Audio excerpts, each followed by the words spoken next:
Hey, I'm Charyn Harris, and welcome to my channel. I'm a musician, a professor of music industry studies, and the host of the Charyn Harris Experience on SiriusXM Studio 54 Radio. I am obsessed with the backstories of people who move the needle in music, lifestyle, and culture. Tune in, and I guarantee you're going to be obsessed too.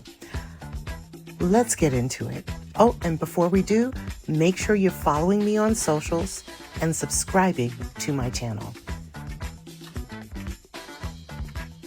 I was pleasantly surprised when I heard a couple of my friends and their parents were like, "Oh, I like that song." I'm like, "Oh, cool." Oh, wow. So, having said that, who knows what the voting members will do, but keeping my fingers crossed.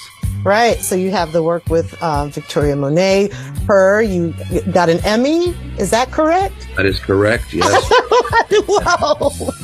Yeah. No. Yeah. It's a beautiful. That's amazing.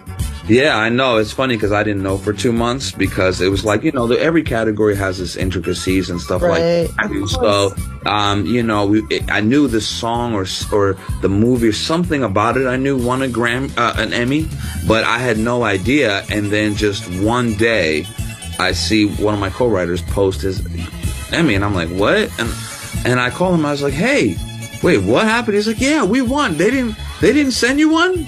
I was like, no, they didn't send me one. He's like, okay, I got you. Don't worry. And sure enough, 4 days later, an Emmy arrived in my house. And I'm like, wait, what? I really have one? This is crazy. So anyway. Wow. 3 months, had no idea that, so it was definitely a surprise. Wow. Well, I just really love that you're somebody who's so influential in the space with so many unique artists, from Anderson.Paak to Money Long to H.E.R. Because it's like these are all very special artists and all very, very talented artists. Saying that. Yeah. Saying that. I think so too. And it's a blessing to be able to be helping shape some of their sounds and career. And I tell you, all of those artists that you just mentioned, they're all just amazing on their own. And oftentimes you feel like with or without you, they're going to do some great things. But it's amazing to be on the ride, and it's amazing to really be able to insert not just your skills, but in your taste, and being able to, help educate somebody, show them something new, or just offer something that they maybe not would have thought of doing.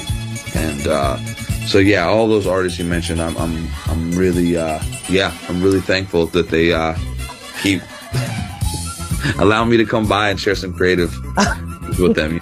Well, you must be doing something right. And so you were listening to a lot of music growing up.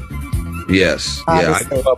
I grew up on when I was a kid. I really fell in love with the Beatles, and then when I was in the house up until I started buying, like 10 years old or whatever. It was the Beatles and Stevie Wonder. Those are the two things that my dad would constantly play in the house. So those are probably my two biggest influences as far as my life. And then I really got into jazz really heavy. And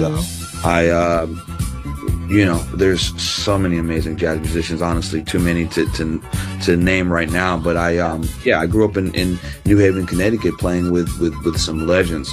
Guitar player Dave Dana, who played with Stevie Wonder, Buddy Rich, the Buster brothers, Eddie and Bobby Buster, who played with Dexter Gordon, Sonny Rollins, Wes Montgomery. And I was a guitar player, so I am a guitar player. So I would come at 14 years old and play my favorite Wes Montgomery song with Eddie Buster, who literally used to play the same song with Wes Montgomery. So I was really fortunate that in the 90s, I was young enough to really tap into an era of jazz that, the original generation.